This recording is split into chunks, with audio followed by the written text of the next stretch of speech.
Si è insediato un nuovo governo, ho avuto modo di parlare con il ministro Giorgetti in questi giorni e anche ieri, è auspicabile che ci sia comunque e ci sarà un intervento importante per comunque le difficoltà delle famiglie che potrebbero andare a inserirsi, diciamo, e a dar risposta alle preoccupazioni che abbiamo noi, che hanno molte parti sociali rispetto a questo, cioè il mondo del sociale.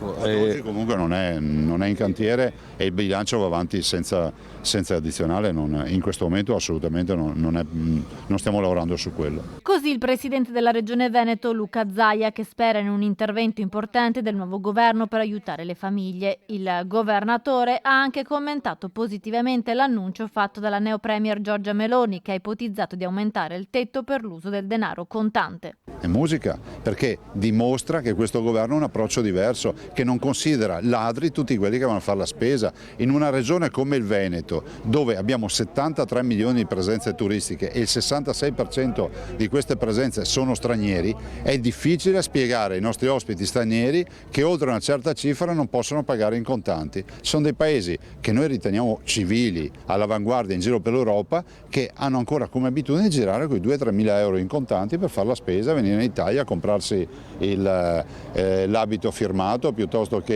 il lampadai, il vaso di Murano o qualche prodotto artigianale o prodotti tipici o riempirsi la macchina di vini.